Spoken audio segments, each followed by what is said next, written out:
Tonight on Expressions, a musical journey leads to a long-forgotten Civil War tragedy.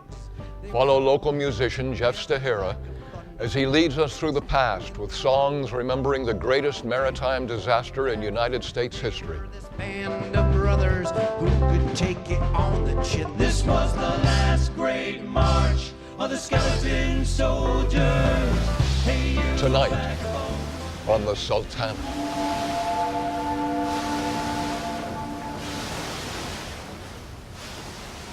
The first question people always ask when they hear about the album is, how did you find this Sultana? Of all the tragedies and steamboat disasters and Civil War stories out there, why did you fixate on this one? I don't really have a good explanation for that, other than one night in the studio, maybe it found me. I was picking up after a recording session, and the previous client had used one of my guitars. They had tuned it down considerably, and as I was putting it away, I started to explore that tuning a little bit, and what came out was a kind of a bluesy riff, had a bit of a sea shanty feel. I started to free associate some melody and lyrical content that went along with it, and those words were, "Burn down the wheel, burn down the riverboat." So I went looking for a backstory about a riverboat that had burned down, and it led me to an internet site called Riverboat Dave's. It's a very extensive site, lists thousands of riverboats that operated on the waters of the U.S. during the 1800s. And most of the riverboats had burned down, and they'd list the number of casualties at maybe 3 or 5. Once in a while you might see 10. Then I get to the Sultana, and it lists 1,547 dead. So I'm thinking, oh, Riverboat Dave must have made a typo. So I went over to the Wikipedia page and found the SS Sultana as it's listed. I scanned the page and it read like a movie script. There was so many stories within the stories, and to top it off, there was more lives lost than on the Titanic. It really piqued my interest. Not only was I able to finish that song, but it started me on a 4-year journey researching the event. The result was a collection of songs inspired by the story of the Sultana.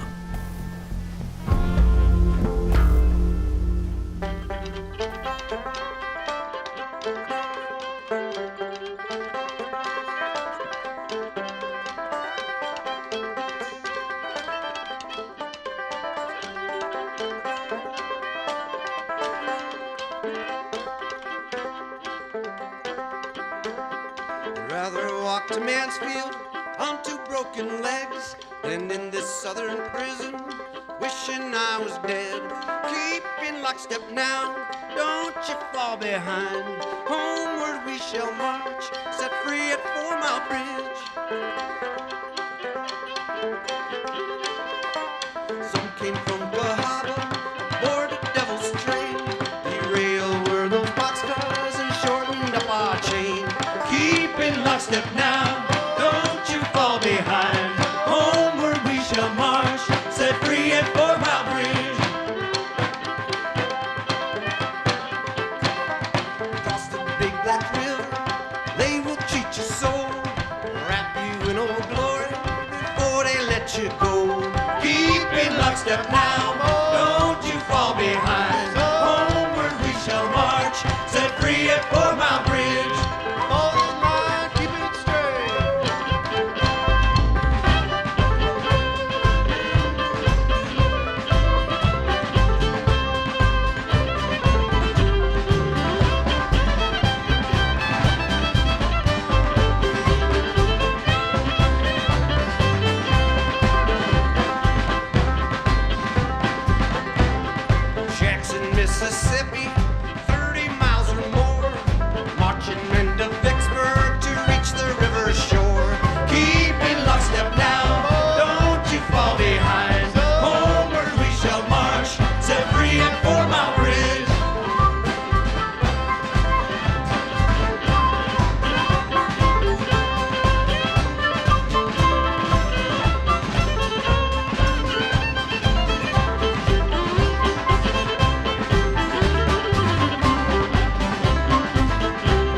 1865. The Civil War was coming to a close after 4 years of brotherly blood, after something as dividing and polarizing as internal rebirth.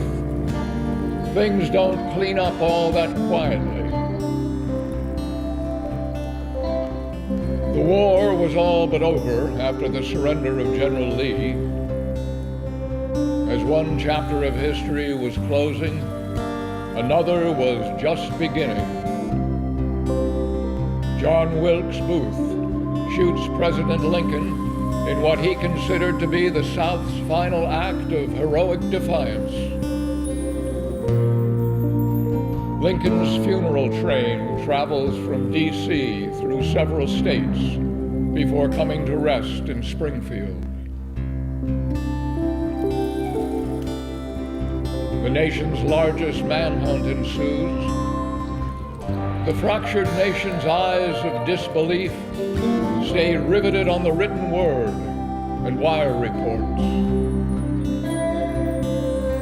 In 1865, word traveled slow, first by word of mouth, but proof was held in the print.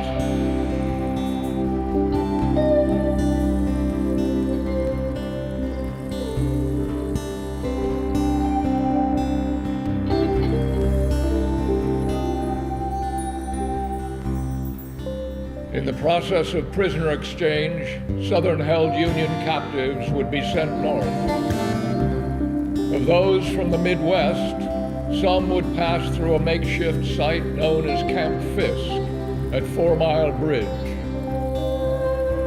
These unlucky souls were transported by what rail was left, but most, they were marched under Confederate escort. Some traveled several hundred miles in foul weather and in dismal physical condition, to say the least. But through it all, their spirits were kept alive with the thought of seeing their loved ones. They were going home.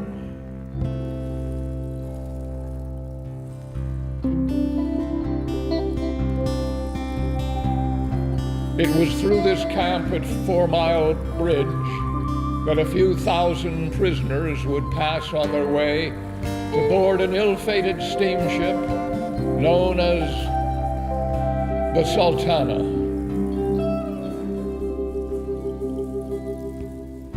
With a legal carrying capacity of 376, they marched over 2,200 prisoners aboard.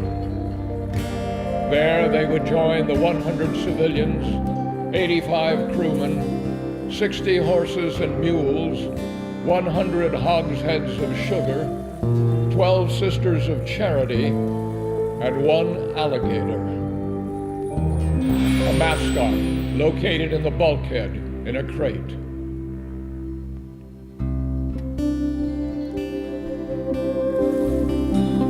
It might have been the repaired boilers, or maybe a crazed Southern operative with revenge on his mind. But either way, that ship, she went down.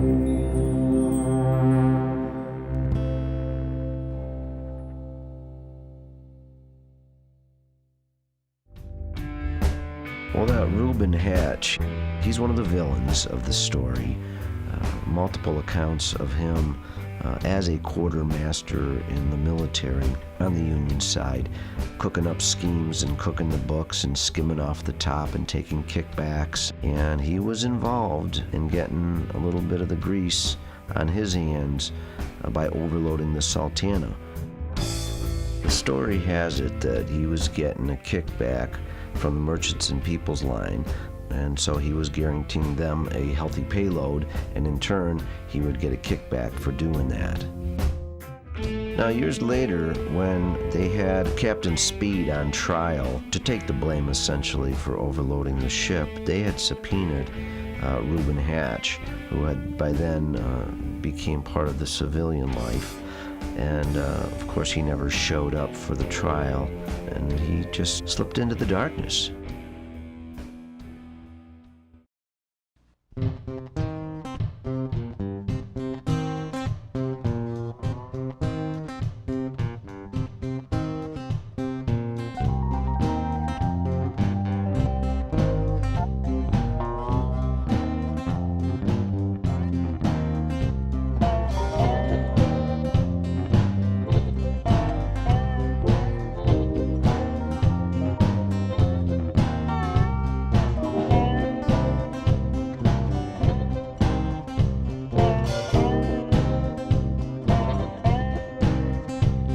Shaving off the lumber, buy low, sell high.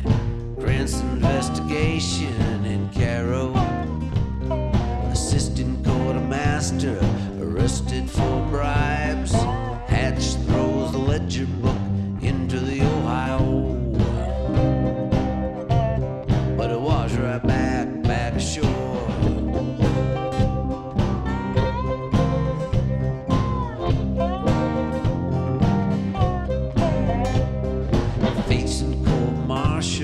His brother petitions Lincoln, who's a financial supporter and sometimes an advisor, to intercede and proceed.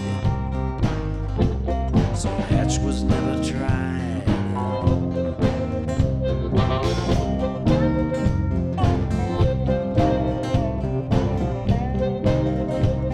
Now the way these things go in a military way, chief quartermaster in the army never takes it on the chin. Screw up when you move up, that's just the way it's always been.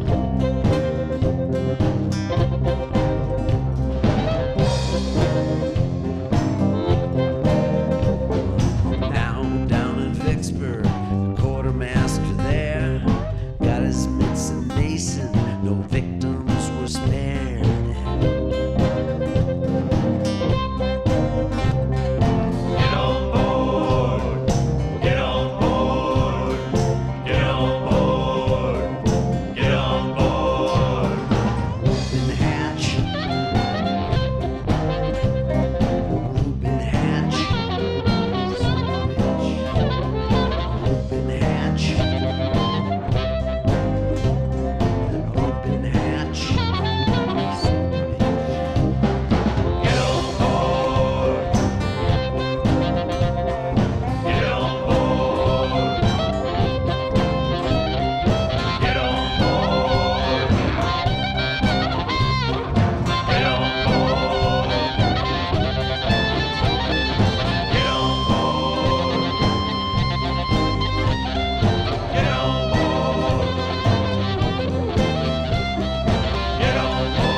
Boy, the fire will go round.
water level. Faulty repair, but Loudon from his deathbed confessed in last despair he was an agent, a saboteur with motive and means. He used a cold torpedo at Confederate jeans. Boy, the fire will go round. Tragedy loves company.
They went parading into town, they was gonna get lost. And they drank a lot of whiskey, and they danced a lot of jigs. They was all held together like a bundle of twigs. When one would fall out, they would pull them back in. They were this band of brothers who could take it on the chin. This was the last great march of the skeleton soldiers. Hey, you bag of bones, we'll be seeing better days ahead. Better days, my friend. Hey, you bag of bones. Hey, you bag of bones, we'll be seeing better days ahead. Better days are right around the corner. And shake your hand. Or so they thought.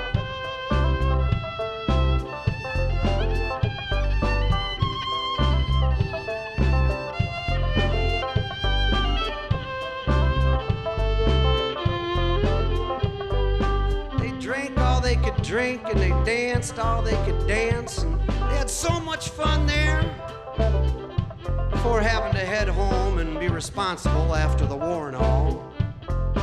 Well, heck, they was in Memphis, Tennessee. Might as well make the best of the situation before the money runs out, or the drink runs out, or the night runs out. Was heading home. Tonight you could hear them singing. Hey, you bag of bones, we'll be seeing better days ahead. Salvation. Salvation. Hey, you bag of bones. Hey, you bag of bones, we'll be seeing better days ahead. I'll drink to that. I'll drink to that and shake your hand. Hey, you bag of bones, we'll be seeing better days ahead. Better days, better days. Hey, you bag of bones. Hey, bag of bones, we'll be seeing better days. Honey, need to lie down, I'm coming on home. I drink to that and shake your hand.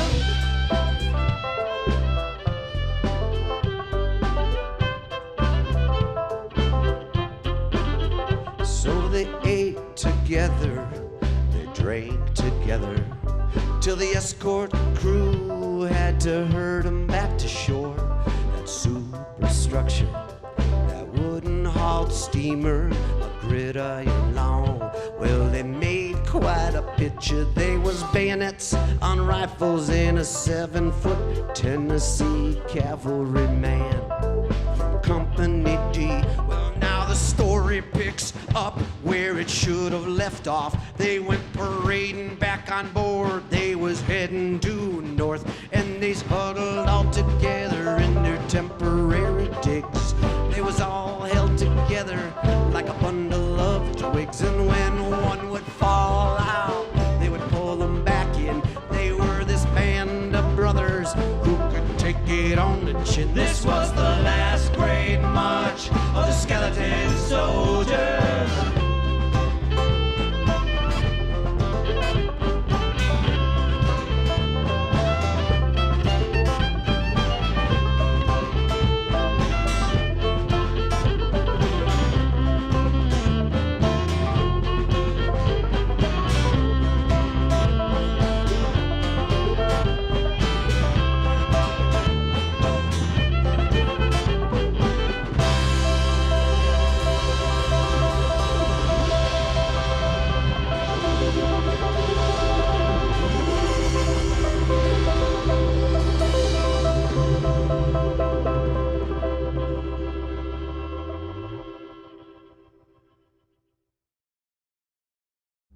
I would often just go online and type in Sultana or Sultana disaster just to see what would come up. I was often surprised. Once it took me to Ancestry.com, where there was an individual there trying to connect the dots between a composer who wrote a piece called Sultana around 1879 with one of the survivors, George H. Ross, that was on the Sultana, and he had mentioned this piece of music being housed in the Library of Congress.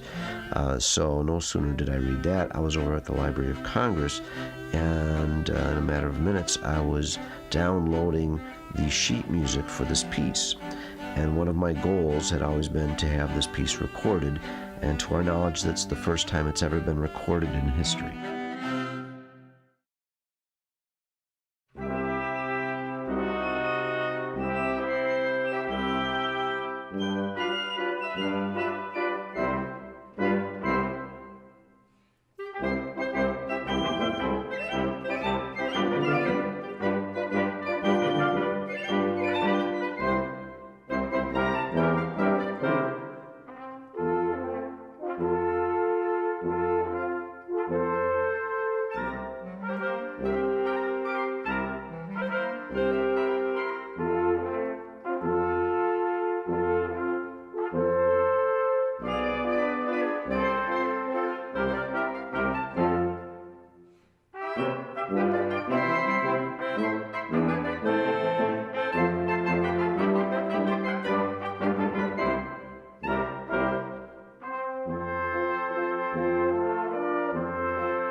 docked right there in old Vicksburg. Mason and Speed, they was I in the neighbor. Well, I thought about the end of the booty on the table.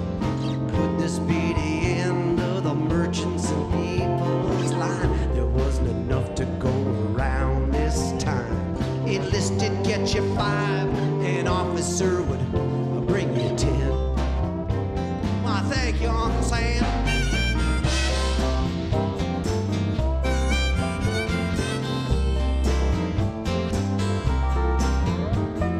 Everybody knew that Hatch was a prick. He'd been busted too many times.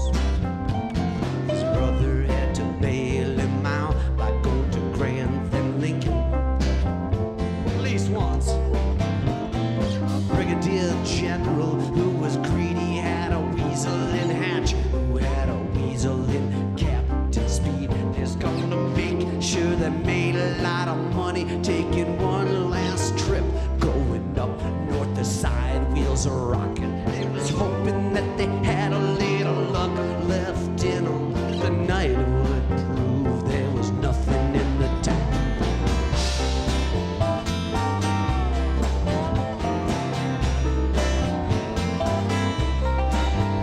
3 trainloads of prisoners shoehorned on board.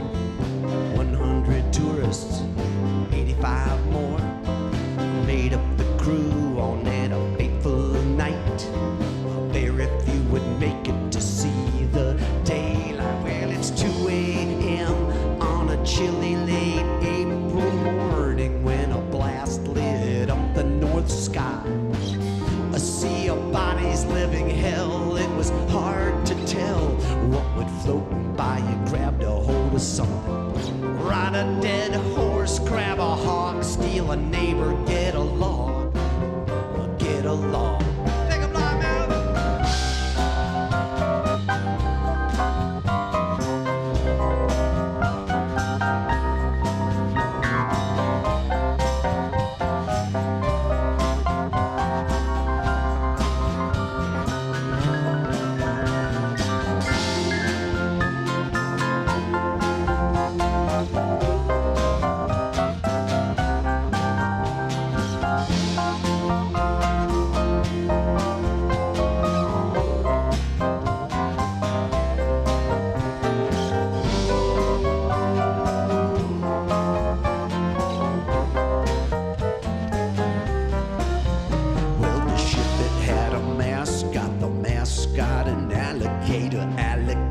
Crated underneath the bulkhead, it met its early demise, getting stabbed by a bayonet. His crate, it was a raft, his carcass left for dead. Heard the bloody screaming from the scalding, all the crying. Those men and women, horses, children, mules, and all the crying. Burning on the icy, muddy waters of the Mississippi, April 27th, 1865. The soldiers and the spirits, they'll meet again in heaven. We never shall forget its memories, it shall survive.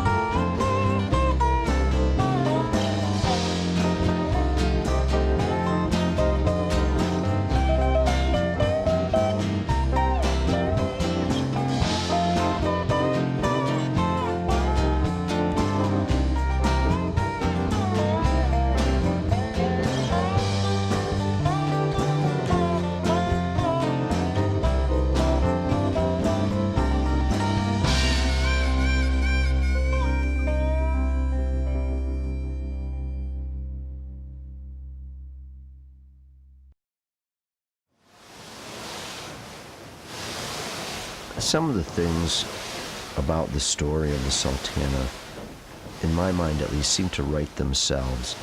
A typical example is where the disaster occurred was a section of islands called Paddy's Hen and Chickens. And it was Islands 41, 2, and 3, but they called it Paddy's Hen and Chickens. I had obtained copies of the Lloyd's river maps from that period of time to see how they addressed the different areas up and down the river. A group of islands known as Paddy's Hen and Chickens just seemed right for a sea shanty.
Islands 41, 2, and 3. Patty's Hen and Chickens. She's going down, down, down, down. She's going down, down, down.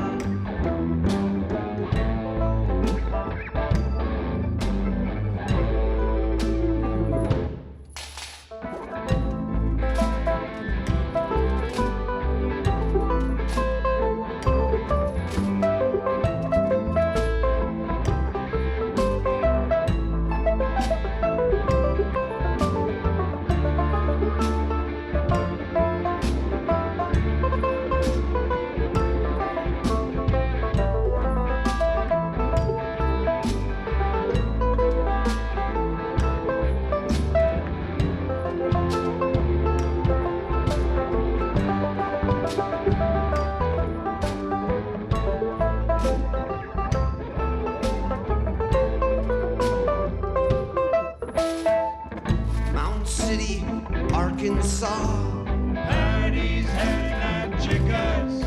That April morning, oh, the sight she saw.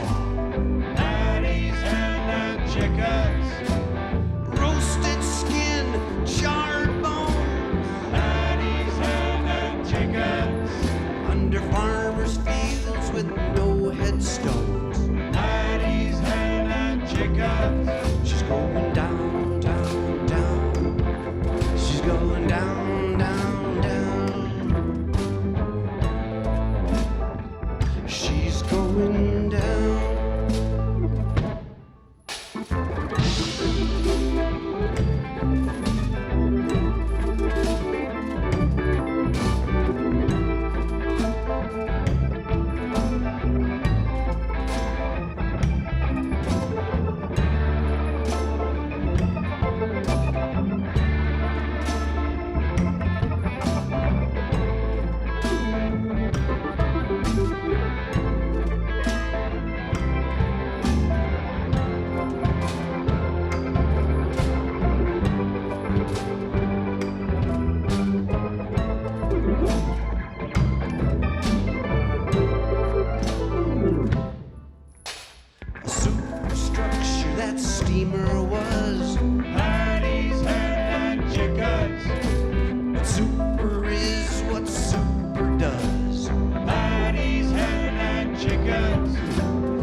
going down.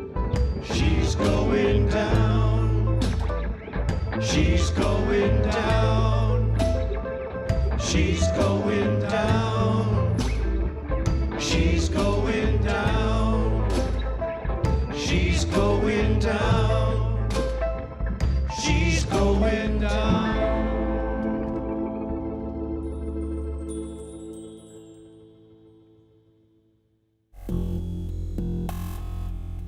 William Streeter played the drums in the Army, and he was also a prison guard, and he served well for the Union side. And why is William Streeter significant? Well, he's from one of the controversial aspects of the story. There's a certain group of individuals who believe in a conspiracy theory such that a Robert Loudon, who was a Southern operative, he was generally involved in clandestine operations during the Civil War. The story goes, on his deathbed, he confesses to William Streeter that he planted this coal torpedo on the Sultana. Now, the coal torpedo is basically a chunk of coal. They hollow it out, fill it with dynamite, gunpowder, whatever, seal it up, put it on the coal pile, and then when it gets shoveled into the boiler, it explodes and hopefully sinks the ship. Robert Loudon, also known as Charles Deal, ended up working with William Streeter as painters in their civilian life. They became friends, and supposedly on his deathbed he confesses to Streeter that he did this, and that started the conspiracy theory there. Most historians believe it's just a faulty boiler because of incorrect water levels and so forth, but this is part of the folklore.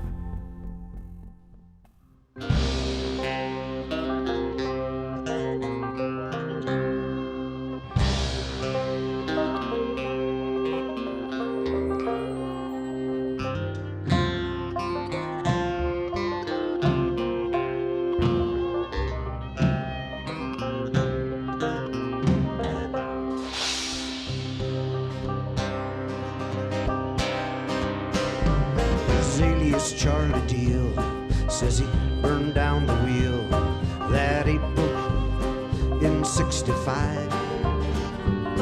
Though this was not his first, but by all means his worst, his cunning and bravery kept him alive. He was a gray book burner and a blockade runner.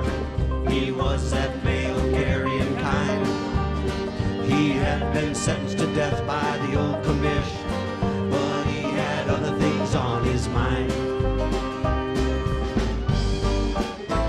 They said the fires could be seen from Memphis, and the flames lit the skies that night.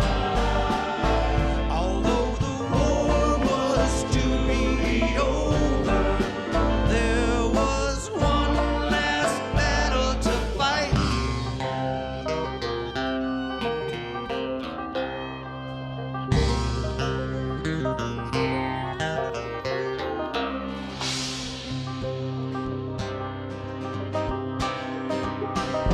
He made his great escape while waiting on his fate to be granted from Lincoln for sure.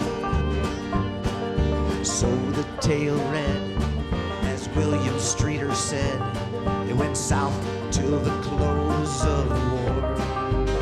He fired a dozen or less, that's what he guessed. He remarked in an offhand way, it was a ticklish job, all the life that he'd robbed, to set the boat ablaze and get away. They said the fires could be seen from Memphis, and the flames lit the skies that night. Although the war was to be over, there was one last battle to fight.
Sweet Hour of Prayer Suite is probably one of the most ambitious tracks on the record. It involves the Madrigal Choir and a recording of an old pump organ that was built back in the 1860s. The pump organ is located in a small church on a lake in Pennsylvania. We went down there to capture the sound of the organ, but I also brought along the Madrigal Choir in my pocket by way of my iPhone. I wanted to put them in the same space as much as I possibly could. So I plugged the iPhone into a small PA system and filled the room with their voices, and then I re-recorded the choir using the natural reverb from the back of the room. I ended up using that on their vocal tracks, and it kind of blended nicely with the pump organ.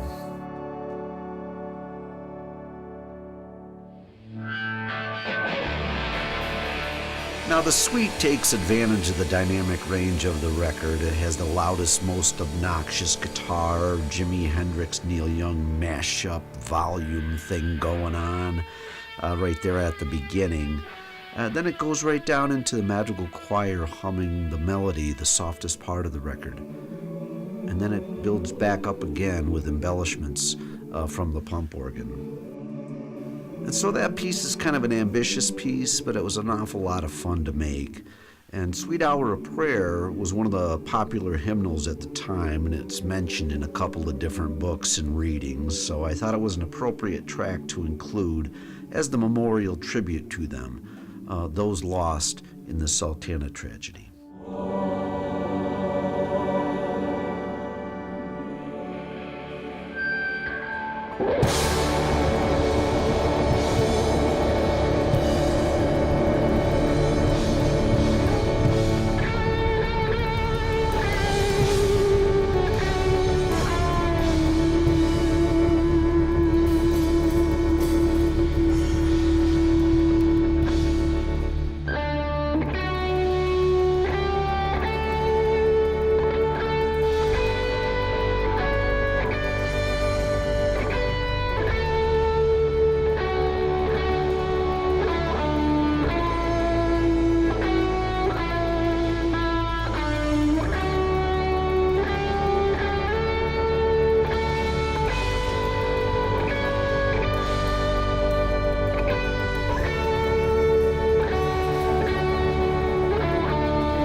coming